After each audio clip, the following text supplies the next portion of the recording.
चलिए आज हम बात कर रहे हैं आयोग ने जो कल रात, ठीक है, शिक्षक नियोजन या नियमावली की घोषणा की है ना, अतुल प्रसाद जी ने, और सरकार के साथ एक मीटिंग हुई, लंबी चौड़ी मीटिंग। उसके बाद जो नियमावली पास हुआ है, वैसे इस पर कल एक वीडियो पोस्ट किया था, ग्रुप में भी गया है, देखा होगा।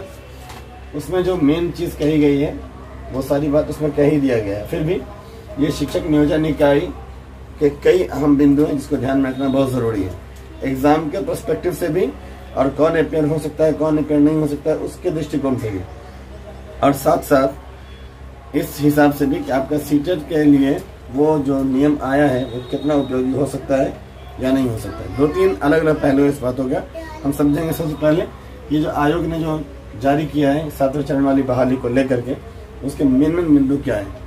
सबसे पहली बात है, उसमें कुछ खास पॉइंट को पॉइंट आउट किया गया है। पहले ये हो रहा था, हंगामा हो रहा था, हर जगह विरोध हो रहा था, प्रदर्शन हो रहा था, शिक्षक के द्वारा भी, स्टूडेंट्स के द्वारा भी, और कई संघ थे जिनकी अपनी अपनी मांग थी। सबको देखते हुए फाइनली एक चीज किया गया, उसमें ये बताया गया कि जो नियमावली है उसमें बड़े अहम और बड़े खास बदलाव किए गए। पहला बदलाव ये किया गया है कि सबको डर था कि अगर आयोग बहाली करेगा तो उसमें एज का लिमिटेशन एकदम होगा, और सही बात है। बीपीएससी की कोई भी एग्जाम्स होती है उसमें डेट सबसे पहला मैंडेटरी होता है। तो अब सबको ये डर सता रहा था कि अगर डेट के अंदर ला देगा तो बहुत ऐसे टीचर हैं जिनका एज सब कुछ क्वालिफाई है, वो प्रीवियस जो क्राइटेरिया था ज्वाइनिंग का, टीचर बनने का, उसके हिसाब से, लेकिन फिर भी वो डिसक्वालीफाई इसलिए हो जाएंगे बिकॉज उनका एज लिमिट उनको उसमें जाने की इजाज़त नहीं देगा। तो सबसे पहले इसमें बड़ा बदलाव ये हुआ कि जो एज लिमिटेशन था उसको हटा दिया गया। फिलहाल जो जैसे चल रहा था बिहार में, जो प्रक्रिया टीचर की थी उसी एज के अकॉर्डिंग सब बहाली होगी। बीपीएससी का अपना कोई क्राइटेरिया एज को लेकर के नहीं है, इसको याद रखिएगा। तो जैसे उसमें था जितना एक्सीड मिलता, जितना बेनिफिट्स मिल सकता था कास्ट के according, general, SC, ST, OBC and सारे, वो बस वैसे ही मिलेगा जैसा पहले मिलना था। बीपीएससी उसमें कोई हेरफेर नहीं कर रही है। क्लियर।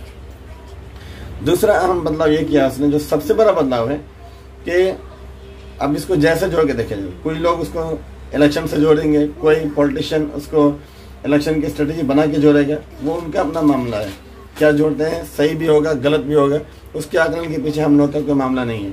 हम लोग को देखना होगा कि आप या हम एज ए टीचर, आप लोग एज ए स्टूडेंट अगर हैं तो हमारे लिए ये है कि जो नियम आया है हमको उसी के जरिए से चुन के जाना होगा, दूसरा कोई ऑप्शन नहीं है। या दूसरी कोई गवर्नमेंट या दूसरी कोई सरकार जो विरोध की बात बोल रही है उससे हमारा कोई काम बनने वाला भी नहीं है। तो हम इसी नियम के साथ जाएंगे, सीधी सी बात है। क्या कि इसी काम को, इसी के ऑप्शन से आगे निकलना है या नहीं निकलना, जो भी चीज़ है। तो इसमें याद रखिएगा, इसमें यह किया गया है कि जितने भी ऐसे अभ्यर्थी हैं जिनका डीएलएड का एग्जाम क्लियर नहीं हुआ है अभी, ठीक है, या जितने भी ऐसे अभ्यर्थी जिनका बीएड का एग्जाम क्लियर नहीं हुआ है अभी, इन दोनों को तो छोड़ दिए, जितने ऐसे अभ्यर्थी हैं जिनका सीटेट भी अभी क्लियर नहीं हुआ है वो भी एग्जाम में बैठ पाएंगे। अब इसमें एक टेंशन हो गया, क्या हो गया कि नंबर ऑफ स्टूडेंट बहुत ज़्यादा बढ़ जाएगा। जैसे कि पहले से पता है करीब 6 लाख बीएड वाले स्टूडेंट पहले से हैं, डीएलएड अलग, प्लस बात करें अगर हम तो इस बार भी 5.5 लाख बीएड हो जाएंगे, मिला के 11-12 लाख तो ऐसे आंकड़ा चला जा रहा है। वो सब अपेयर हो जाएगा इसमें, चाहे सीटेट पास हो तो भी, नहीं हो तो भी। पहले क्या था कि बहुत कम था ना सीटेट पास, वही बैठ सकते थे। अब सीटेट पास होना कोई शर्त नहीं है। हाँ, शर्त यह है कि वही एग्ज़ाम में बैठेगा, बीपीएससी वाले एग्ज़ाम में, जिसका एग्ज़ाम या तो अभी दे चुका हो या अभी के बाद दे, जून में दे, जुलाई में दे, अप टू 31 अगस्त 2023, 31 अगस्त तक जो एग्ज़ाम में बैठ जाएगा, ठीक है ना, वो सब बीपीएससी के एग्ज़ाम में बैठ सकेगा। अब 31 अगस्त तक में तो सारा एग्ज़ाम हो जाएगा। अभी जो सीटेट का एग्ज़ाम होने वाला है वो जुलाई में होगा, पूरे जुलाई से 15 अगस्त तक होते तो एग्ज़ाम ख़त्म। बहुत अगर एक्सीड भी करेगा तो 15, 20, 22, 25 अगस्त तक, मतलब 31 अगस्त तक भी आप एग्ज़ाम में बैठ रहे हैं सीटेट के एग्ज़ाम में। अभी आप लोग का ये था कि अब तो सीटेट का एग्ज़ाम देना है, इसके बाद भी बीपीएससी भरेंगे, हम नहीं भर सकते थे, आपको यही पता था। अब आपको पता है कि अब हम भी भर सकते हैं। तो जितना लोग सिर्फ सीटेट में लगा हुआ था, अभी बीपीएससी से कोई लेना देना नहीं था, अब वो सब सीटेट में भी बैठेगा और बीपीएससी के एग्ज़ाम में ही बैठेगा। तो हम सब का लेना देना दोनों एग्ज़ाम से। तो कह सकते हैं कि अब नंबर ऑफ स्टूडेंट बहुत ज़्यादा बढ़ जाएगा। इसीलिए अब ये भी कहना होगा कि जब ज़्यादा लोग बैठेंगे तो कट ऑफ क्या हो जाएगा, ज़्यादा हाई हो जाएगा। पहले कम परसेंटेज में आपका कट ऑफ टकराता है। दूसरी तरफ क्या है, चलिए वो सारे लोग जो अभी न्यू टीनेजर्स हैं, अभी तुरंत एग्जाम में या तो बीएड के एग्जाम में, डीएड के एग्जाम में बैठने वाले हैं या फिर सीटेट के एग्जाम में, एकदम फ्रेश माइंड, तो वो ज़्यादा स्ट्रेटेजी, ज़्यादा मेहनत कर सकते हैं। उनका अपडेट अभी वाले नॉलेज में बहुत ज़्यादा हो सकता है। पहले वाला नॉलेज भले उनके कमज़ोर होगा, लेकिन अभी वो ज़्यादा मेहनत कर सकते हैं। इसीलिए क्या होगा, कंपटीशन बहुत टाइट होने वाला है। यहाँ पर ये देख सकते हैं कट ऑफ बहुत हाई चला जाएगा। पहले कट ऑफ जा रहा था, कहा जा रहा था कि लगभग 67% तक जाना चाहिए। अब ये बात नहीं कही जा सकती है। क्या होगा, डिपेंड करेगा नंबर ऑफ स्टूडेंट जो भी है, उसका जो स्ट्रेंथ है, उनके जो स्टेमिना है, उसके अकॉर्डिंग। तो आपको कड़ी मेहनत करनी पड़ जाएगी बीपीएससी के एग्जाम के लिए। सीटेट के लिए तो ऐसा कोई कंडीशन ही नहीं है, बस इतना नंबर लाइए क्वालिफाई कर जाएगा। लेकिन हाँ, बहुत ऐसे लोग हैं, जैसे कि मान लिए बहुत सारे ऐसे लोग थे जिन्होंने सिर्फ पेपर 2 भरा हुआ था अभी सीटेट का, और उनका एसएसटी होगा, तो वो साइंस और मैथ बिल्कुल नहीं पढ़ते। कहते हमको एसएसटी का एग्जाम देना है और पेडागोजी का मतलब सीडीपी का देना है, यही ना, तो वो नहीं पढ़ते मैथ साइंस। लेकिन आप पढ़ेंगे, बिकॉज उनको है कि ये तो देना ही है, लेकिन हमको फिर क्या करना है, बीपीएससी का एग्जाम देना है और वहाँ पर ये चीज़ें पूछी जाएंगी, तो दोनों पढ़ेंगे। इसीलिए क्या होगा, उनकी सीटेट की तैयारी पर थोड़ा सा फर्क पड़ जाएगा। बीपीएससी निकलेगा या नहीं निकलेगा तो बात की बात है, क्योंकि बीपीएससी के एग्जाम की तैयारी में भी वो करेंगे तो कुछ टाइमिंग उनका वहाँ क्या होगा, डिस्ट्रीब्यूट हो जाएगा। अगर माने 10 घंटा देने वाले थे वो अपनी पढ़ाई पर, तो 10 घंटे का 2-3 घंटा तो हट करके बीपीएससी वाले में चला जाएगा, तो उनका जो प्रिपरेशन है वो 2 हिस्से में डिवाइड हो जाने वाला है। तो ये इसको आप अगर मान ली बीपीएससी उनका नहीं निकला, तो ये जितनी मेहनत उन्होंने किया सीटेट भी कहीं नहीं निकल पाए, तो डिस्टर्बेंस भी हो सकती है। तो इसीलिए एक सचेत होकर के दिमाग लगाना होगा कि कितना पढ़े, क्या बनाए, स्ट्रेटेजी बहुत इंपॉर्टेंट हो जाएगी यहाँ पे, ये बात समझिएगा, ठीक है। दूसरी तरफ ये दोनों बातें हो गई। तो अभी जितने भी वो ऐसे कैंडिडेट हैं जिनका डीएलएड का एग्जाम और बीएड का एग्जाम अभी चल रहा है, मालूम है एग्जाम चल रहा है अभी 1 तारीख यानी कल जून के 1 डेट तक, आप देखेंगे कि बहुत सारा यहाँ बीएड का जितना एग्जाम में खत्म होने वाला है। तो ये सब अभी सिर्फ सीटेट के कैंडिडेट थे, बीपीएससी में कोई नहीं भरने वाला था, मगर अब ये सब क्या करेंगे, सीटेट में भी बैठेंगे और साथ साथ बीपीएससी वाली होने वाली एग्जाम में भी बैठेंगे, दोनों में बैठेंगे। तो अब आप जो भी बच्चे हैं उनका कंडीशन और कंपटीशन दोनों बढ़ जाएगा, बढ़ेगा ना, तो इसके तैयार रहना होगा। तीसरी अहम चीज़ है कि बड़ी अच्छी बात होगी, सैलरी वैलरी जो होगी 50+ में चली जाएगी, तो अच्छा है, बहुत बढ़िया सैलरी हो जाएगी, मगर सिलेक्शन के बाद। इसके अलावा इसमें और जो 1-2 जगह बड़े बड़े बदलाव किए गए हैं वो भी है। जैसे कि पहले क्या था कि 2 पेपर और 2 हिस्से में एग्जाम होना था। पहला पेपर सिर्फ लैंग्वेज का था, लैंग्वेज का, भाषा का, ठीक है। तो लैंग्वेज वाले में क्या था कि 2 तरह की लैंग्वेज थी। एक मैंडेटरी लैंग्वेज थी, नेसेसरी था, everyone must have to take the examination of that particular language of English of marks 25 नंबर का अंग्रेजी का एग्जाम उनको देना ही देना था।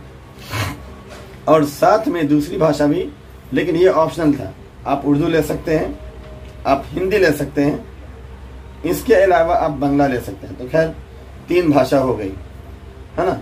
तो बांग्ला तो कोई यहाँ लेगा नहीं बिहार के अंदर, तो बाहर क्या, अगर बिहार के अंदर बांग्ला नहीं मिले तो उर्दू हिंदी तो लेगा ना। तो यहाँ पर क्या है, उर्दू हिंदी में निगेटिव मार्किंग हटा दिया गया, इंग्लिश में भी निगेटिव मार्किंग हटा दिया गया। तो 25 नंबर अंग्रेजी का, बाकी 75 नंबर या तो उर्दू से या हिंदी से आपको लाना है। तो 100 नंबर हो गया। इस 100 नंबर में 100 क्वेश्चन होगा, 100 क्वेश्चन 100 मार्क्स, मतलब एक क्वेश्चन का 1 नंबर है। आपको इसमें नेगेटिव कहीं नहीं है, गलत बना दिया तो नंबर नहीं कटेगा, साफ बात। तो लोग छोड़ेगा ही नहीं, जो बना, जो नहीं बना उसको ही बना देगा। अगर 100 में से 10-15 क्वेश्चन गलत टिक मार भी देगा अपने मन से, 2-4-5 सही होने का उम्मीद रहेगा, ये पॉसिबिलिटी है। अगर सही नहीं भी हो तो नंबर तो कटना नहीं है, डर कहाँ है। तो इसमें सिर्फ 30 नंबर लाना है और इसको मेरिट लिस्ट में नहीं जोड़ा जाएगा। उसके बिना पे आप क्वालिफाई एग्जाम नहीं कर सकते, बस आप पेपर 1 क्वालिफाई कर सकते हैं, उसका नंबर नहीं जुड़ेगा। उसमें कोई 100 नंबर भी ले आता है और कोई सिर्फ 30 नंबर लाता है, दोनों की बात एक बराबर है। क्या है कि फाइनल स्कोर में से कोई लेना देना नहीं, करके वहीं पे खत्म हो गया, बस वो एंट्री है बस, है ना। तो अब इसमें क्या है, कुछ ऐसे बच्चे जो सीटेट के साथ प्रिपरेशन कर रहे हैं, तो वो तो लैंग्वेज को फोकस करेंगे ही करेंगे, इसलिए कि उनके लिए लैंग्वेज क्या है, मेन सब्जेक्ट, इधर भी निकालना है मार्क्स सीटेट में, तो लैंग्वेज पे ध्यान देंगे। उसी से उनका वो लैंग्वेज भी कवर हो जाएगा। ठीक है, अब जिनका सीटेट का एग्ज़ाम ही नहीं है तो लैंग्वेज पर बहुत कम ध्यान देंगे, क्योंकि उनको सिर्फ 30 नंबर ही लाना है। ये स्ट्रेटेजी होगी। एक वो जो सीटेट का एग्ज़ाम देने वाला है वो दोनों को देख के चलेगा, एक वो जिसका ऑलरेडी सीटेट क्लियर है वो सीटेट का एग्ज़ाम नहीं देने वाला है तो वो लैंग्वेज पे बहुत ज़्यादा फोकस नहीं करेगा। उसका उर्दू है 75 नंबर का होगा, हिंदी है तो 75 का होगा। अगर सिर्फ उर्दू या सिर्फ हिंदी पे पूरा फोकस वो कर देगा एक लैंग्वेज पर भी तो 30 तो ले ही आएगा वो। अंग्रेजी में नहीं रहा, नहीं लाए, कोई दिक्कत नहीं। ठीक है ना, कंपल्सरी बैठना है, उसमें नंबर लाना जरूरी नहीं है, नंबर दोनों में मिला के 30 लाना है तो बच्चा ले ही आएगा। पहला पेपर बहुत आराम से आप सब लोग का क्लियर हो ही जाएगा। ये 2 घंटे की परीक्षा है, ऐसे भी 2 घंटे में 30 क्वेश्चन सही बना लेना है ना, तो बच्चा बहुत ध्यान से बैठेगा तो हर क्वेश्चन को बहुत ज़्यादा ध्यान दे करके बनाएगा। क्या जरूरी 100 क्वेश्चन बनाना, 30 से बनाएगा, सही बनाएगा। ठीक है, और बाकी जितना बचेगा 70 सबको उल्टा पुल्टा टिक मार देगा तो 2-4-5 चक्कर ही जाएगा सही। ये बात भी है, तो इसलिए वो क्वालिफाई सबका हो जाएगा लगभग। लेकिन एक चीज़ है कि इसका मेरिट स्कोर से कोई लेना देना नहीं है। अब आता है दूसरे पेपर को लेकर, जिसके लिए क्वेश्चन हो रहा था बार बार कि पहला एग्ज़ाम 100 नंबर का है, उसके लिए 2 घंटा दे रहा है बीपीएससी। दूसरा वाला एग्ज़ाम वो भी 2 ही घंटा दे रहा है और उसमें 150 नंबर के क्वेश्चन है। ऐसा गलत हो रहा है, बोला जा रहा था। बीपीएससी ने बिल्कुल क्लियर कट स्पष्ट कर दिया प्रेस कॉन्फ्रेंस में कि पहला वाला एग्ज़ाम आपको सिर्फ क्वालिफाइंग करना है, उसका नेचर क्वालिफाइंग नेचर है, क्वालिफाई कीजिए, बात खत्म हो गया, आगे कोई मतलब नहीं। इसलिए उसमें ज़्यादा टाइम जाएगा कि आराम से आप क्वालिफाई कर लें। दूसरा वाला जो एग्ज़ाम है उसमें 2 पार्ट है, जो पहले ही कहा गया था उसी हिसाब से। फ़र्क यह है कि पहले जो कहा गया था 150 नंबर का कहा गया था, और 150 में क्या था, एक पेपर 100 का होगा और दूसरा पार्ट कितने का होगा, 50 का होगा। नेगेटिव मार्किंग भी थी, अभी भी नेगेटिव मार्किंग है ही, लेकिन पहला पार्ट 80 नंबर का हो गया और दूसरा पार्ट 40 नंबर का हो गया, तो मिला है कितना हो गया, 80 और 40 120, मतलब 30 क्वेश्चन घट गया। तो जाहिर सी बात है उसी 2 घंटे में 150 क्वेश्चन बनाना था, अब उसी 2 घंटे में 120 क्वेश्चन बनाना है, तो टाइम तो ज़्यादा मिला ना, तो ज़्यादा मिला तो ज़्यादा सोचेगा आदमी, अच्छे से बनाएगा। तो ये प्लस पॉइंट हुआ एक चीज़। उसमें भी 2 पार्ट है। 2 पार्ट क्या है कि 80 नंबर का क्वेश्चन अपने सब्जेक्ट से होगा। जैसे जिसने भी बीएड किया है उसको पता होगा कि 7A 7B, हम यहाँ की बात कर रहे हैं एलएनएमयू के सिलेबस के हिसाब से, 7A और 7B 2 मेथड पेपर होता है उसके। तो जो मेथड पेपर होगा, जैसे मान के चलो हम लोग अपनी बात करें तो एक मैथमेटिक्स है और दूसरा फिजिकल साइंस है, तो 2 मेरा सब्जेक्ट हुआ है ना। फिजिक्स या केमिस्ट्री के लिए अगर वैकेंसी आती है वो फिजिकल साइंस में कहलाएगा, पद के हिसाब से किस स्कूल में कितना सीट खाली है, जारी भी कर दिया गया है अभी, कितनी सीट कहाँ खाली है, किस विषय में खाली है, उस हिसाब से तो लोग वैसे भरेंगे अपना फॉर्म, तो अपना सब्जेक्ट देख लेंगे, तो उनको 100 नंबर का वहीं से पूछा जाएगा। ठीक है, एक पेपर की तैयारी 100 नंबर का नहीं, मतलब 80 नंबर का, पहले के हिसाब से 100 का था, अब 80 का ही पूछा जाएगा। तो 80 नंबर का उनके अपने सब्जेक्ट से होगा, तो उसमें तो उनको आना भी चाहिए ना नॉलेज। किसी का SST है तो उसको 80 नंबर का SST से पूछा जाएगा, इस तरीके से उससे सवाल होगा। अब रह गया 40 नंबर का, तो ये जो 40 नंबर है वो इन जनरल है, उसमें सारी चीज़ होगी, reasoning, numerical, SST, current affairs, GK, सब होगा उसमें। ये डिफिकल्ट पार्ट है। दोनों मिला के 120 हुआ। नेगेटिव होने पर अगर मान के चलो सपोज किसी बच्चे का इस 120 क्वेश्चन में टोटल क्वेश्चन 80 सही हो गया, तो कितना नंबर का हुआ, 80 नंबर उसको आएगा। बात समझ आ रहा है? टोटल क्या क्या 80 नंबर का और 40 नंबर का, 120 नंबर का है। अगर मान ले किसी बच्चे का 80 क्वेश्चन सही है तो 80 नंबर मिल गया उसको, और मान लेते हैं कि उसका 20 क्वेश्चन गलत है, तो 20 क्वेश्चन अगर गलत है तो 20 क्वेश्चन का मतलब 4 पंचे 20, ठीक है ना। 5 नंबर उसका, 4 पे एक गलत, 4 गलत पे एक सही कट जाएगा ना, तो 4 पंचे 20, 5 नंबर उसका माइनस हो जाएगा। तो 80 नंबर आया था और 5 नंबर चला गया, बचा कितना, 75 नंबर उसका हो जाएगा। इस हिसाब से स्कोर निकाला जाएगा, ठीक है।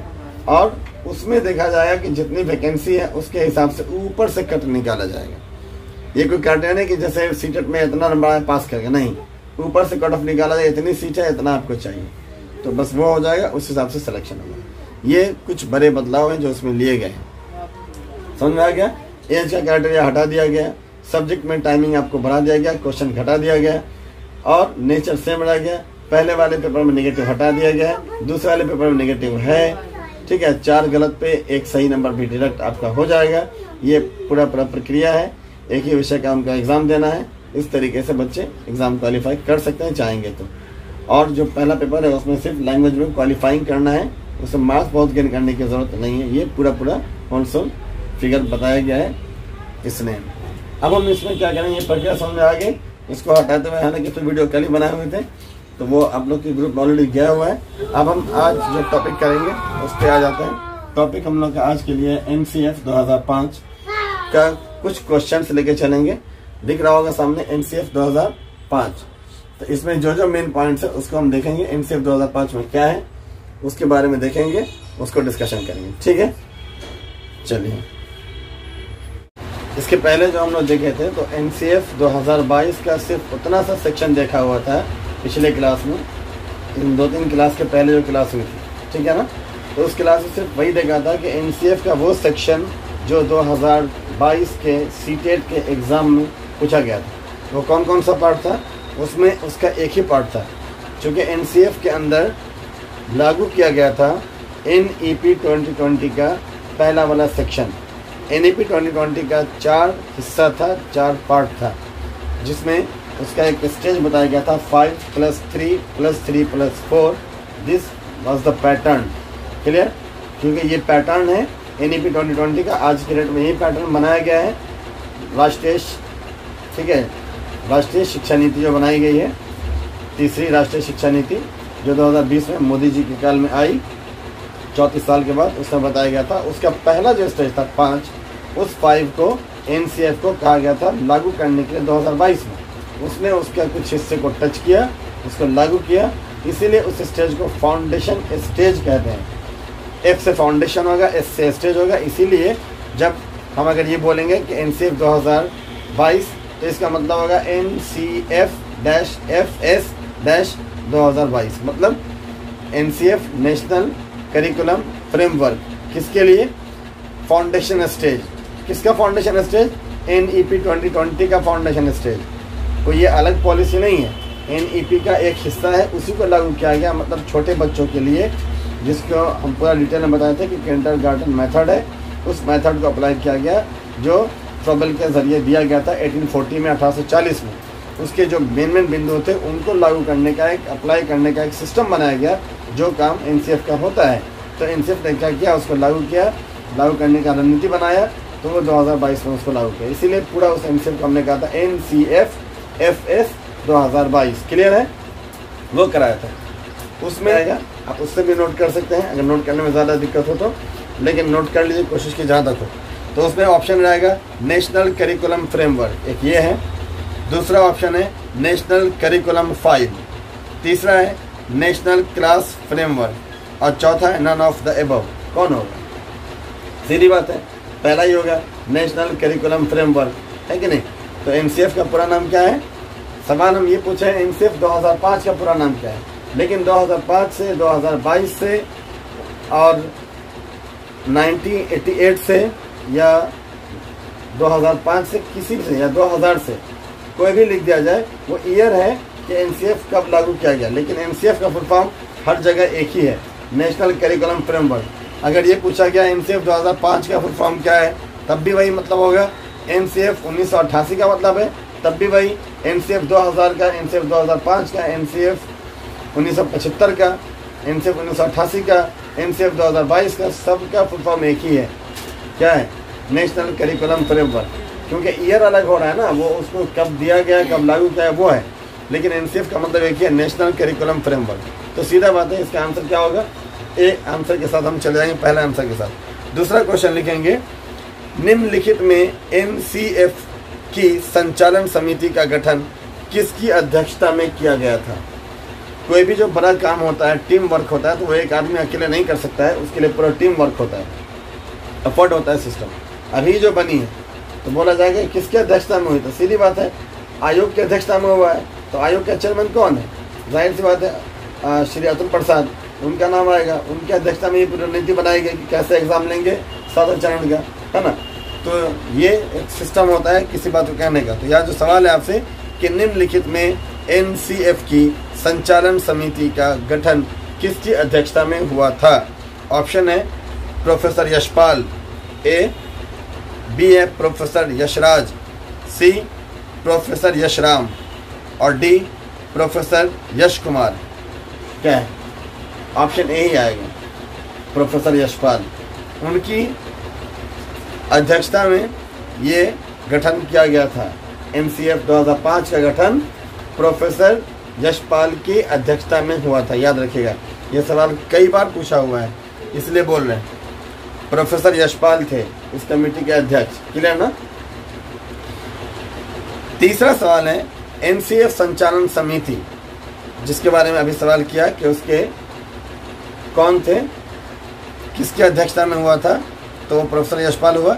उसी से जुड़ा हुआ सवाल है कि NCF संचालन समिति में कुल कितने सदस्य थे, कुल कितने सदस्य थे।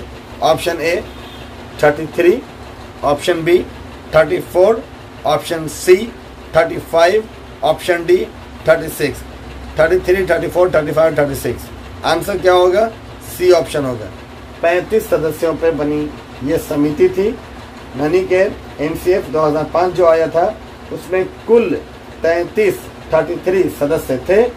उन सब 33 सदस्यों की अध्यक्षता कौन कर रहे थे, प्रोफेसर यशपाल कर रहे थे। और प्रोफेसर यशपाल के द्वारा दिए गए सुझावों को इन 33 सदस्यों की जो समिति थी उसने मान लिया था और उसी को NCF 2005 का नाम दिया गया था। कोई दिक्कत है इसमें। तो 33 इसका आंसर होगा, सॉरी 35 इसका आंसर होगा। कितना होगा, 35। 35 33 बोला गया था पहले, 35 सदस्य थे, ठीक है ना। ऑप्शन सी होगा। आगे चलेंगे। NCF 2005 के अनुसार बालक की प्राथमिक शिक्षा की भाषा क्या होनी चाहिए। याद करो, कई बार बोले हैं, NEP में बार बार चर्चा में आया है कि बच्चा किस भाषा में सबसे ज़्यादा सीखेगा। अपने कॉमन सेंस से बताओ, आपके घर में छोटा बच्चा होता है वो क्या बोलना सीखता है, घर की भाषा ही बोलना सीखता है। अंग्रेजी वाटर बोलता है क्या, कभी नहीं बोलता है वो। अंग्रेजी में मॉम, पॉप, डैड, ठीक है, ये तो नहीं बोलता है वो। हाय हेलो सीधे नहीं करता है वो कब होता है, जब वो स्कूल में जाने लगता है, उसके कनेक्टिविटी में कुछ दोस्त आते हैं, उनको लगता है कि अंग्रेजी में बोलना चाहिए, अच्छा लग रहा है सुनने में, उसके बाद होता है। प्राथमिक भाषा वो कभी नहीं है। प्राथमिक भाषा वो है, एक बहुत मशहूर इस पर एक कहानी भी है, तेनाली रामा का सुना होगा कि उसके दरबार में एक बार क्या होता है कि एक बाहर से कोई आदमी आता है, वो कहता है मेरी भाषा पता करनी है, जो बहुत सारी भाषा का जानने वाला था। और उसके लिए उसको एक टास्क मिलता है, राजा देता है टास्क कि तुम्हें काम करो, पता करो कैसे होगा। जब हर उपाय थक जाता है तो सोए हालत में क्या करता है, वो उसके कान में वो सूखी घास डालता है, जिससे उसको नोचने लगता है। तो नींद में अपनी भाषा में कुछ बोलना शुरू कर देता है। तो मतलब ऐसे क्या होता है, कहने का सेंस क्या है इस कहानी से, इस कहानी का सेंस इतना ही है कि अगर हम मूड बना के कोई बात बोलेंगे ना, तो सोच समझ के बोलेंगे कि कैसे बोलना चाहिए, सामने वाला क्या रिएक्ट करेगा, कितना पोजीशन देगा, इससे वैल्यू ज़्यादा मिलना चाहिए हमको, कम मिलना चाहिए हमको, ये सोच समझ के करेंगे। लेकिन जब ये सब चीज़ नहीं होगा, नेचुरल अवस्था में होंगे, प्राकृतिक अवस्था में होंगे, घर पे होंगे, और जैसे जनरली लोग उठते बैठते सोते जागते रहता है घर के हालत में, वैसे अगर रहेगा बंदा, तो जो उसकी असलियत है वो सामने आ जाएगी, ठीक है, वो पकड़ में आ जाता है। तो इसीलिए बच्चा भी क्या करता है, अपनी असलियत फॉर्म में अगर रहेगा, वो घरेलू फॉर्म में रहेगा, तो ज़्यादा सीख पाता है। उसको खेलने कूदने का पूरा मौका मिलेगा, जो बोल रहा है बोलने दिया जाएगा, जो कर रहा है करने दिया जाएगा। तो बच्चा तोड़ फोड़ के साथ, प्याजे भी यही कह रहा है, बच्चे लिटिल साइंटिस्ट होते हैं, लेकिन वो तोड़ फोड़ करता है, गार्जियन डांटता है, बताया तो याद होगा, तो उसको मौका देना चाहिए। तोड़ फोड़ कर रहा है अलग बात है, लेकिन वो सीखने के लिए कर रहा है, उस चीज़ों को फेंक भी रहा है, तो उसके पीछे का लॉजिक कुछ और है। वो उसको एज्यूम कर रहा है, how is the strength of that particular toy, उस खिलौने का स्ट्रेंथ कितना है, शक्ति क्या है, ताकत क्या है, पावर क्या है, उनको जानने की कोशिश कर रहा है एक तरह से, या उसको एक नए तरीके से वो जानना चाहता है उसके और गुणों को। तो इसी बात पे फोकस कौन कर रहा है, NCF कर रहा है। NCF ये कह रहा है कि बच्चे को कौन सी भाषा में सबसे ज़्यादा चीज़ समझ में आएगी, और जब ज़्यादा समझ में आएगी तो बच्चा ज़्यादा विकास करेगा, ज़्यादा डेवलपमेंट होगा, मेंटली डेवलपमेंट होगा, ठीक है ना। तो उसके लिए बच्चा वो चीज़ करेगा। मेंटली डेवलपमेंट ही नहीं, फिजिकल डेवलपमेंट भी उसी से जुड़ा हुआ है। अपनी बोलचाल की भाषा से अपने लोगों को बुलाएगा, साथ में खेलेगा, अपनी बात को रख सकेगा। मेरे मन में क्या चल रहा है, अगर आप में से किसी को बोलना चाहेंगे और एक ऐसी भाषा का सहारा लेंगे जो भाषा आप में से कोई नहीं जान रहा है, तो मेरी सारी फीलिंग्स हम शेयर कर पाएंगे? सारी तो क्या, कुछ भी फीलिंग शेयर नहीं कर पाएंगे, ठीक है ना। तो आपकी अपनी फीलिंग्स को शेयर करने के लिए सामने उस आदमी को जिसको आप बताना चाह रहे हैं, ज़रूरी होगा कि दोनों आदमी उस भाषा का जानने वाला ज़रूर हो। तो बच्चा किस भाषा को जानने वाला है? अभी तो भाषा से अवेयरनेस है नहीं, तो बच्चा घर में जो भाषा सुनता है उसी भाषा को जान रहा है, तो उस भाषा में बताएंगे। ऑप्शन हम आपको दे रहे हैं, बताइए क्या क्या होगा। हमने सवाल किया है कि NCF 2005 के अनुसार बालक की जो प्राथमिक शिक्षा है, प्राथमिक शिक्षा लगा रहे हैं मतलब 1 to 5 की एजुकेशन है कि नहीं, प्राथमिक शिक्षा है, उसकी भाषा क्या होनी चाहिए? ऑप्शन ए है स्थानीय भाषा। ऑप्शन ए है स्थानीय भाषा, मतलब उस जगह पे बोली जाने वाली भाषा, वो स्थान पे बोले जाने वाली भाषा क्या है? एक। दूसरा है विदेशी भाषा, बी। तीसरा है कठिन भाषा, और डी है कोई भी भाषा। क्या होगा? पहला होगा उस स्थान पे जो भाषा बोली जाएगी उसी में जाएगा, ऑप्शन ए सही है। अगला क्वेश्चन लिखेंगे, मदर टंग जो बोली अभी दोनों की मातृभाषा है, तो मातृभाषा ऑप्शन में है ही नहीं, तो क्या करेंगे? छोड़ देंगे इसको हम, कोई भाषा हो जाएगा? नहीं, उस स्थान पे बोले जाने वाली भाषा। डिपेंड करेगा कि सवाल के साथ ऑप्शन कौन सा आया है। यहाँ पे अगर मदर टंग भी होता है ऑप्शन में तो हम वहाँ चले जाते, लेकिन वो ऑप्शन ही नहीं है यहाँ पे, तो हम स्थानीय भाषा के साथ जाएंगे। क्लियर है? आगे बात करते हैं। 5वां क्वेश्चन है, बालकों की जो शिक्षण प्रणाली है या शिक्षण प्रक्रिया है, जो बच्चों को पढ़ाया लिखाया जाएगा, उसका जो पैटर्न है NCF के अनुसार कैसी होनी चाहिए? पढ़ाने लिखाने का जो ढंग होगा बच्चों को कैसा होना चाहिए? ऑप्शन बोल रहे हैं, ऑप्शन लिख लीजिएगा, समझ लीजिए जो भी है कौन सही होगा। ऑप्शन ए है रटंत पद्धति से जुड़ा हुआ। ये होगा क्या? रटने वाली पद्धति सिखाएंगे बच्चे को। अभी तो सीटेट ने भी कहा रटंत वाला क्वेश्चन नहीं पूछेंगे, क्या है ना, ये तो होगा नहीं। दूसरा क्या है? रटंत पद्धति से मुक्त, जिसमें रटने की पद्धति एकदम ना हो, ये। और तीसरा है तनाव और बोझ से जुड़ा हुआ, तनाव और बोझ से जुड़ा हुआ युक्त, ये ऑप्शन। और डी इनमें से कोई नहीं। क्या होगा? बी होगा, मुक्त, है ना। यहाँ पे जो ऑप्शन दिया है, ऑप्शन के हिसाब से मुक्त वाला ही होगा, जिसमें रटने की पद्धति में आदमी बंधा नहीं रहे। अगर ज़रूरी है तो रटे भी। अब कुछ ऐसा चीज़ है जैसे ABCD अल्फ़ाबेट बच्चे को रटना ही पड़ेगा, पहाड़ा है बच्चे को रटना ही पड़ेगा, पहाड़ा रट लेगा ना, या कोई गुना भाग दिया बनाने के लिए उसको भी रट जाएगा वो, उसको नहीं रटेगा। गुना भाग तो बनाएगा अपना, लेकिन पहाड़ा तो रटेगा वो। तो जहाँ ज़रूरी है वहाँ रटेगा भी, लेकिन रटने की पद्धति पर फोकस हम नहीं करेंगे। अगर उसको लगता है कि रटना ज़रूरी है, जैसे मान लीजिए कुछ बच्चा अगर आप अंग्रेजी पढ़ाने, फॉर एग्जाम्पल आप उसको बता रहे डू यू लाइक, एक फॉर्म बता दें डू यू लाइक, मतलब क्या तुम्हें पसंद है, क्या तुम्हें पसंद है, और आगे स्पेस दे दिया और बच्चे को समझा दिया डू यू लाइक के साथ हम सेंटेंस बनाएंगे, ठीक है। तो वो बच्चा बोला डू यू लाइक टी, क्या तुमको चाय पसंद है, do you like take drink, do you like to wear blue dress, do you like to go to school, do you like to eat in a hotel, do you like to move with some of your friends. तो बच्चे को बता दिया, बच्चा देख रहा है कि सब में do you like do you like do you like do you like आ ही रहा है। अगर वो नहीं कर पा रहा तो इसको रट जाएगा डू यू लाइक को, कोई दिक्कत नहीं है। हालांकि डू यू लाइक रटने की चीज़ है, उसको बता देंगे फॉर्मेट, समझ जाएगा। अगर नहीं समझा तो डू यू लाइक को रट लिया, कोई दिक्कत नहीं है, लेकिन आगे चीज़ों को नहीं रटेगा। अब उसको बोलना है कि क्या तुम्हें ब्लू ड्रेस पहनना अच्छा लगता है, तो बोलेगा do you like to wear blue clothes. आगे क्या लगाया, to wear to blue clothes. बच्चे दिमाग लगाया, इसमें अपना दिमाग लगाया। इसके पहले क्या क्या रटंत था, डू यू लाइक रटे हुआ था। आगे बोला do you like butter and cheese, तुमको बटर और चीज़ पसंद है खाना, ठीक है। उसको आइटम का नाम पता था बटर एंड चीज़, और डू यू लाइक रटे हुआ था, दोनों को लगा दिया वो। तो समझने वाली पद्धति है यहाँ पे, रट्टा भी है वो। कोई टेबल याद किया, 2 का टेबल याद किया, 2 1 2 2 4, इसी तरह बहुत सारी चीज़ को याद कर लिया और उसके जरिए कोई सवाल वो सॉल्व कर लेगा, दिक्कत नहीं है। बहुत ऐसी ट्रिक है जिसको बच्चा रट लेता है और ट्रिक का इस्तेमाल करके बहुत सवालों को बना लेता है। तो ये रटन पद्धति से मुक्त वाला ऑप्शन ही इसमें सही होगा। आगे चलते अगला सवाल में। अगला क्वेश्चन है, NCF 2005 के अनुसार विद्यालयी ज्ञान को जोड़ना चाहिए। ध्यान रखिएगा, NCF 2005 के अनुसार, सवाल लिख लीजिए, विद्यालयी ज्ञान को जोड़ना चाहिए, मतलब विद्यालय के अंदर जो शिक्षा दी जाती है बच्चों को वो जुड़ी होनी चाहिए। किससे जुड़ी होनी चाहिए? ऑप्शन के हिसाब से जाएंगे। पहला ऑप्शन है स्कूल के बाहरी जीवन से। क्या है? स्कूल के बाहरी जीवन से, मतलब स्कूल से जब निकलेगा तो बाहर कैसा उसको सीन मिलने वाला है उसके हिसाब से जुड़ा हुआ हो। ऑप्शन बी कक्षा से जुड़ा हुआ हो। ऑप्शन सी परिवार से जुड़ा हुआ हो। ऑप्शन डी उपरोक्त में से कोई भी नहीं। कोई भी नहीं कैसा होगा? डी तो होगा ही नहीं, है ना। सवाल समझियो कि जो बच्चे को क्लास में पढ़ाया जा रहा है, जो भी शिक्षा दीक्षा बच्चों को दे रहे हैं, वो किससे जुड़ा हुआ होना चाहिए? स्कूल के बाहरी जीवन से, परिवार से, या फिर कक्षा से, या इनमें से कोई नहीं। इनमें से कोई नहीं तो नहीं होगा। कक्षा से क्यों जुड़ा होगा? कक्षा में तो लिमिट में रहेगा, बच्चा तरीके में बंधा हुआ रहेगा, कुछ ज़्यादा कर नहीं सकता है। उसको बाहर में जो जीवन मिलेगा, जहाँ खेलना है, कूदना है, उठना है, बैठना है, मिलना है, जुलना है, घूमना है, फिरना है, सब काम उसको बाहर में करना है स्कूल के बाहर। तो बाहरी जीवन से जुड़ा होना चाहिए, जिसमें बच्चा अपने आप को प्राकृतिक रूप से जुड़ा हुआ पाए। तो वहाँ बच्चा क्या करेगा?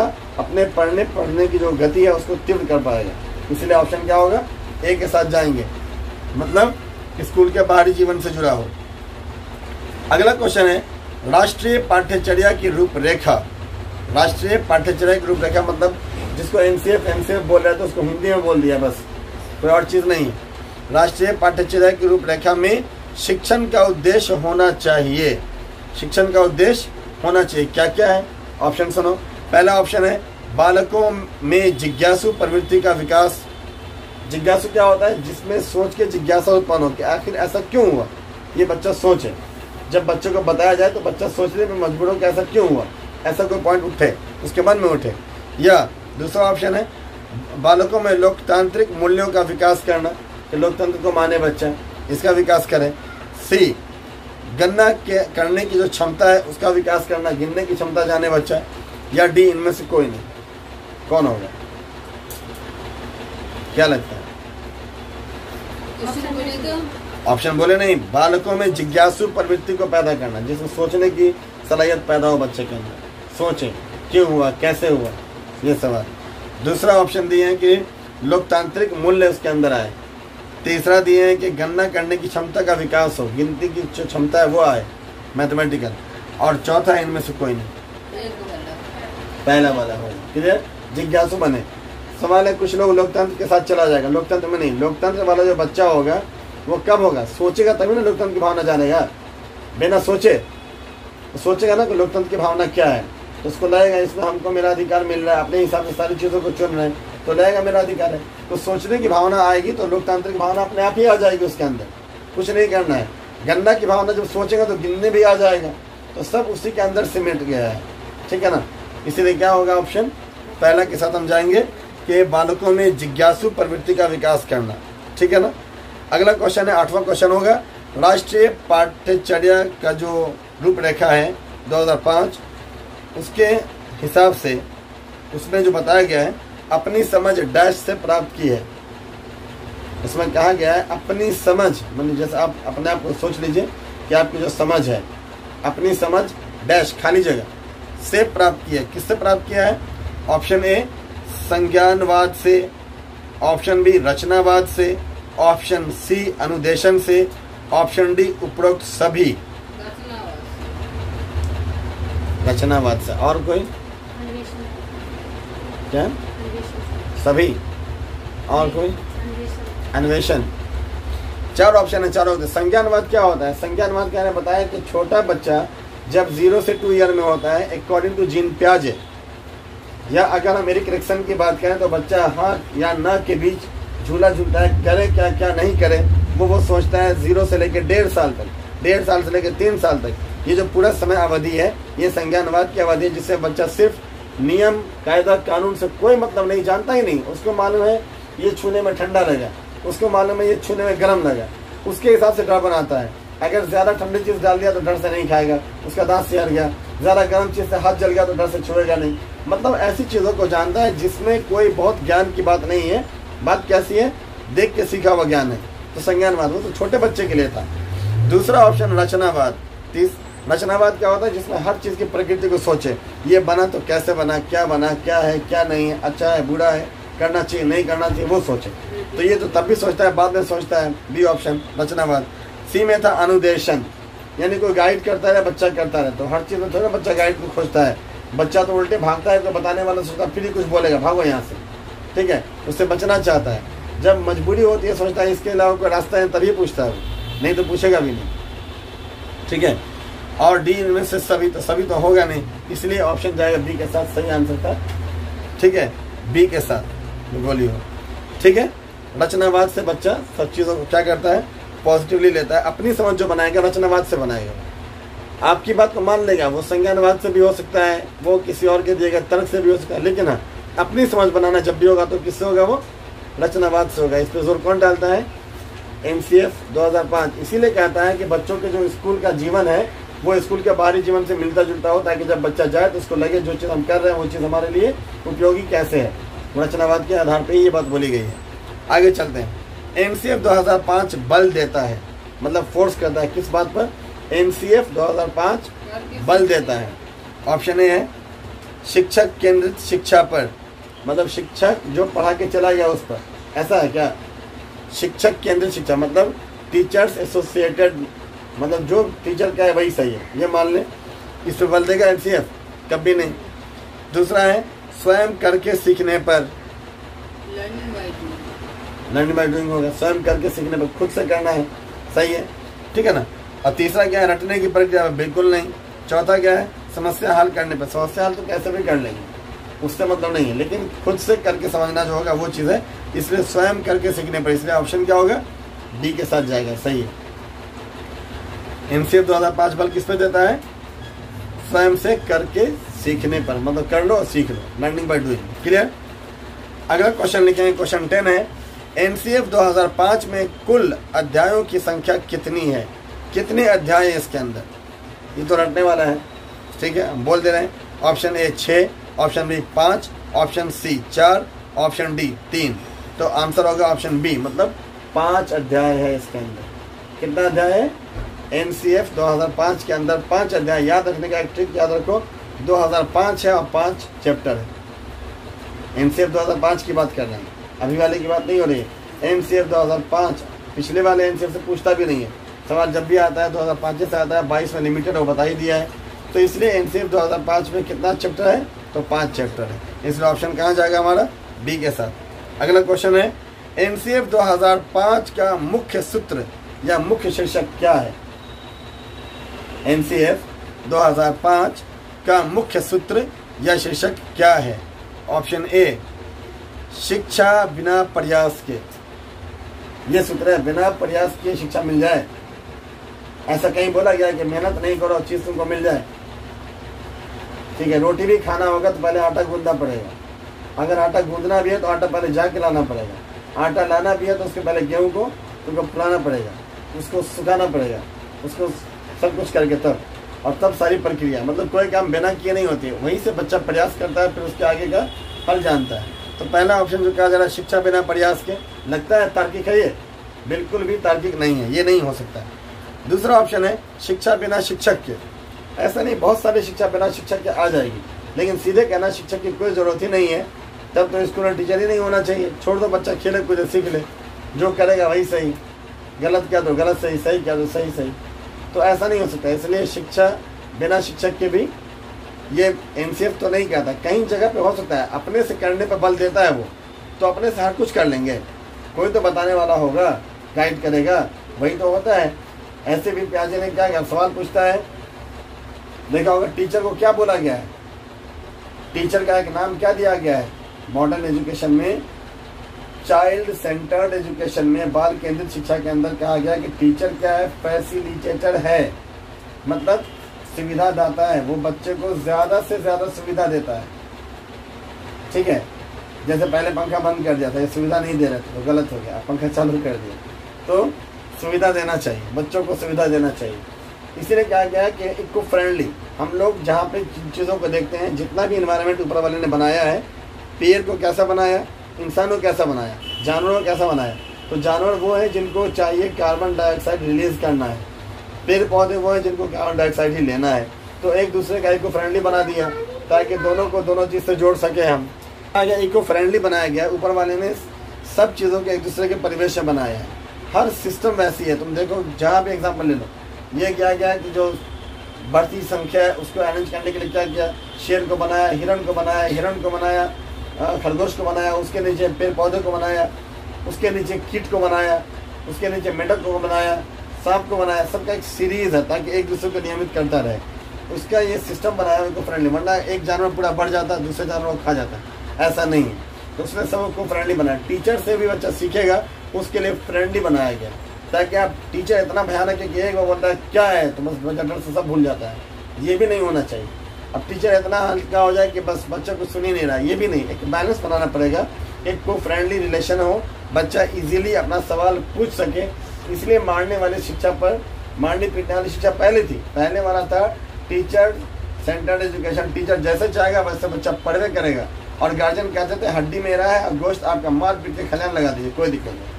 आज अगर बच्चे को मारेगा टीचर तो सबसे पहले गार्जियन जाए मारा क्या है, ऐसे मारते हैं कहीं, सीधा सवाल होगा। मारने का तो हल्का ट्रीटमेंट होगा, एक दो शरीर मार लो, अब पकड़ के उसका चमड़ा उधेड़ दिया, ये नहीं हो सकता है। इसीलिए क्या है कि बनाया गया सिस्टम कि शिक्षा बिना शिक्षक के तो नहीं होगी, शिक्षक की भूमिका है और सक्रिय भूमिका है। तो पहला ऑप्शन शिक्षा बिना प्रयास के नहीं होगा, दूसरा ऑप्शन शिक्षा बिना शिक्षक के भी नहीं होगा, तीसरा शिक्षा रटने के साथ। पहले भी सवाल में क्या, रटने वाली शिक्षा पे फोकस नहीं करता है, CTET में भी रटने वाले क्वेश्चन को फोकस नहीं किया गया। बतौर मजबूरी जितना रटना है वो रट जाइए। अब वर्ड मीनिंग है, वर्ड माने क्या है, इसको समझना होगा कि रटना पड़ेगा, तो रटना ही पड़ेगा। या कोई नंबर है, कोई परिभाषा है, कोई डेफिनेशन है, उसको रटना पड़ेगा, ठीक है ना, वो रटेंगे हम। लेकिन पूरा थ्योरी को रट जाएंगे, पूरा मैथ का क्वेश्चन ही रट जाएंगे, वो नहीं, वो समझने की चीज़ हम समझेंगे, तो रटने पे नहीं है। तो अगला ऑप्शन बच रहा है, एक ही बच रहा है, तो डिफरेंट भैया आंसर होना चाहिए। फिर भी जब तीनों को सोचा है तो चौथा भी देख लेते हैं। चौथा ऑप्शन क्या है, शिक्षा बिना बोझ के, बच्चा को लगे आसान, इसको बोझा नहीं लगे, पढ़े तो उसको मन भी लगे, ठीक है, और इसलिए बच्चा क्या करेगा, आसानी से पढ़ेगा। इसलिए ये ऑप्शन एकदम सही है। हमारा ऑप्शन है डी के साथ जाएंगे, शिक्षा बिना बोझ के। यानी सवाल क्या है, NCF 2005 का जो मुख्य सूत्र है या मुख्य उद्देश्य है या मुख्य शीर्षक है वो क्या है, शिक्षा बिना बोझ के होनी चाहिए, बोझा नहीं हो बच्चे के ऊपर, बच्चा आराम से पढ़े, ठीक है। अगला सवाल है क्वेश्चन 12, NCF 2005 की शुरुआत रविंद्रनाथ टैगोर के किस निबंध से होती है। रविंद्रनाथ टैगोर ने अपना निबंध लिखा था, पता है ना, उस निबंध में जो बातें कही थी उसी के आधार पर इस NCF 2005 की रचना की गई थी, पता है। BCF का भी जो रचना किया गया उसमें इसका है, इसलिए ऑप्शन दे रहे हैं, पहले चारों ऑप्शन दे रहे हैं, सुन लो। NCF 2005 की शुरुआत रविंद्रनाथ टैगोर के किस निबंध से होती है, क्वेश्चन तो बोले किस निबंध से होती है। ऑप्शन ए है सभ्यता और शिक्षा, ऑप्शन बी है सभ्यता की प्रगति, ऑप्शन सी है सभ्यता और प्रगति, ऑप्शन डी है प्रगति के साथ सभ्यता। उनका जो लेख था वो सभ्यता और प्रगति था, कि जो हम प्रगति कर रहे हैं वो सभ्यता से कितना हट के है, जिसमें आज अभी तुम देखो इसका दूसरा फॉर्म बता रहे हैं, हालांकि इससे जुड़ा हुआ है लेकिन डायरेक्ट नहीं है। जैसे कुछ साल पहले UPSC में एथिक्स पेपर को जोड़ा गया है, पहले नहीं था। पहले UPSC का नाम सुना होगा, UPSC के एग्जाम में एथिक्स नाम का कोई सब्जेक्ट नहीं होता था। कुछ साल पहले बहुत सारी ऐसी घटनाओं को देखते हुए कहा गया कि एथिकल पार्ट उसमें जोड़ा जाए। एथिक्स क्या होता है कि अच्छे को अच्छा कहो, बुरे को बुरा कहो, सच को सच कहो, झूठ को झूठ कहो। ये हर आदमी जानता है, छोटे बच्चे से लेकर बड़ा आदमी, तुम भी हम भी सब जान रहे हैं कि झूठ झूठ होता है, गलत गलत होता है, अच्छा अच्छा होता है, बुरा बुरा होता है, नेक नेक होता है, ये सब जानता है। तो फिर पढ़ाने की बात क्या थी, तो उसमें कहा गया कि जो चीज़ बच्चा पढ़ता है उसका असर उसके माइंड पर होता है, जो चीज़ हम खाते हैं उसका असर हमारे शरीर के ऊपर होता है, इसलिए हिंसक पशुओं को नहीं खाया जाता है, ठीक है ना। इसलिए तो बहरहाल ये जो सिस्टम है एथिक्स जोड़ा गया ताकि जब अच्छी चीज़ें पढ़ेंगे तो करप्शन से एक अफसर दूर रहेगा। हालांकि बहुत ज़्यादा तार्किक ये नहीं है, फिर भी चलो, तो इसी ने जोड़ा गया इसमें कि जो सभ्यता है उसको छोड़ के आगे नहीं बढ़ेंगे। आपकी सभ्यता है, संस्कृति है, भारत की बहुत पुरानी है, परंपरा बहुत पुरानी है। अब हम सिर्फ मॉडर्न एजुकेशन का मतलब क्या है कि हम पढ़ रहे हैं अगर तो पूरा सिस्टम को हटा देंगे, पापा के सामने कैसे पेश आना चाहिए, क्या हम तो पापा से ज़्यादा पैसा कमाते हैं तो पापा मेरे सामने झुक के रहेंगे, ऐसा होगा क्या? नहीं हो सकता है। आप बड़ों का आदर नहीं करेंगे इसलिए कि बहुत पैसा कमा लिए, बहुत इज्जत हो गई, बहुत पहचान वाले हो गए, ऐसा हो सकता है कभी हमारे यहाँ? कभी नहीं हो सकता है। बड़ा बड़ा है, छोटा छोटा है, उसका वैल्यू अपनी जगह रहेगा। तो ये सारी चीज़ें एथिक्स है। इसको बताया क्या करप्शन नहीं करना चाहिए। अब कुछ पैसा लेके कोई चोर है उसको छोड़ दिया, उसकी फाइल को बंद कर दिया, तो ये एथिक्स का हिस्सा नहीं है। आज एथिक्स पॉलिटिक्स से भी हट गया है, इसीलिए आज पूरे देश में उठापटक देख रहे हैं, हर जगह मॉब लिंचिंग और इस तरह का जो सीन दुखने को सुनने को मिलता है। कैसे मिल रहा है? बिकॉज एथिकल हम लोग नहीं है। हम लोग वोट जब देने जाते हैं तो हमारा जो बताया गया है लोकतंत्र क्या है, उसकी सारी चीज़ों को हम हटा देते हैं। हम सोचते हैं कि ये नेता मेरा फेवरेट है, ये बात मेरे लायक है, तो हम मेरे वाली चीज़ को हम सबके ऊपर हावी कर देते हैं। तो ये चीज़ कहा जा रहा है कि एथिक्स ऐसा कभी नहीं कहता है। यूपीएससी ने इसको सिलेबस में जोड़ा एथिक्स को इसी वजह से। तो ये है कि सभ्यता और प्रगति उनका निबंध था। क्या था? सभ्यता और प्रगति, मतलब ऑप्शन सी था रविन्द्रनाथ टैगोर का। ऑप्शन सी जो नाम बोले हैं सभ्यता और प्रगति, ये उनका निबंध था। इसी की बातों को से प्रेरित होकर के एनसीएफ की 2005 की रचना की गई थी। अगला क्वेश्चन है, गणित का उद्देश्य एनसीएफ 2005 में क्या बताया गया है? गणित, मैथमेटिक्स, इसका उद्देश्य क्या है? ठीक है, ऑप्शन ए है गणना करने की क्षमता का विकास हो सके बच्चे में, पढ़ना, कैलकुलेशन करना, गुना भाग करना, इससे संबंधित जो भी काम है, गुना भाग ये वो, उसका विकास हो बच्चे के अंदर, इसके लिए। ऑप्शन बी लोकतांत्रिक मूल्यों का विकास कर ले बच्चा, इसके लिए। लोकतंत्र कैसा चीज़ हो गया? एसएसटी है, उससे मैथ का क्या लेना देना है बताओ? कुछ लेना देना नहीं। तो लगता है ये पॉइंट होगा, नहीं हो सकता है। सी है सांस्कृतिक विरासत को सुरक्षित रखना। विरासत क्या होता है? जैसे तुम्हारे बाप दादा पूर्वज जो छोड़ के चले गए, उसको रखने में मैथ कैसे मदद करेगा? कोई चीज़ को उठा के अलमीरा में रख दे तो 2 का 4 हो जाएगा क्या? ऐसा हो जाएगा? वो तो 2 है तो 2 ही रहेगा ना, उसमें इसका कोई लेना देना नहीं है। और ऑप्शन डी है मानसिक जागरूकता विकसित करना। मानसिक जागरूकता, मेंटल एबिलिटी को बढ़ाना, इसके लिए। तो कौन होगा? ए होगा, गणना की क्षमता को डेवलप करना। तो ऑप्शन ए सही है। अगला सवाल है क्वेश्चन 13 ही था ना? क्या बोले सर? सवाल बोले हैं कि गणित का उद्देश्य एनसीएफ 2005 में क्या बताया गया? गणना करने की क्षमता का विकास, लोकतांत्रिक मूल्यों का विकास, सांस्कृतिक विरासत को सुरक्षित रखना, या मानसिक जागरूकता को विकसित करना। क्या होगा? गणित की जो गणना वाली बात है वो तो सही है, लेकिन मानसिक जागरूकता कैसे अलग हो जाएगा? सो बताइए। मानसिक जागरूकता इसलिए अलग नहीं होगा, अगर मानसिक जागरूकता होगी तो गणना भी कर लेंगे ना, और बाकी अन्य काम भी कर लेंगे। हर जगह मैथ का तो काम पड़ेगा नहीं, लेकिन बहुत जगह मेंटल एबिलिटी यानी सोचने की जो तार्किक क्षमता है वो विकसित करना। इसलिए डी ऑप्शन है। सिर्फ गणना नहीं होगा, डी ऑप्शन है, जिसमें गणना भले नहीं कहा गया, लेकिन कहा गया है, क्या कहा गया है कि मानसिक जागरूकता को विकसित करना। तो डी होगा ऑप्शन, ए नहीं होगा। अगला क्वेश्चन लेते हैं, यदि प्राथमिक स्तर पर मातृभाषा अथवा स्थानीय भाषा, लिखिएगा सवाल, यदि प्राथमिक स्तर पर मातृभाषा अथवा स्थानीय भाषा के शिक्षक उपलब्ध ना हो तो संविधान के कौन से अनुच्छेद के तहत, ठीक है, शिक्षा अधिकारियों को भाषा विकास के लिए सुविधा उपलब्ध कराने का अधिकार है। सवाल पूरा हो गया, दोबारा सुन लीजिए।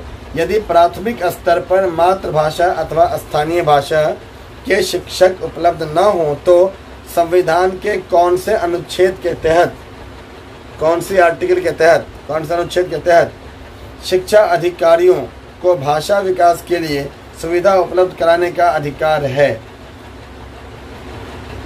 लिख लीजिए अनुच्छेद। ऑप्शन ए 320, ऑप्शन बी अनुच्छेद 330, ऑप्शन सी अनुच्छेद 340 और ऑप्शन डी अनुच्छेद 350। आंसर होगा अनुच्छेद 350। इसको रटने वाला है, इसको रट जाएगा 350। ठीक है, अनुच्छेद 350 में कहा गया है कि अगर आपके पास शिक्षक अवेलेबल नहीं है मातृभाषा के लिए, हमारे चैनल को सब्सक्राइब करना ना भूलें। Thank you.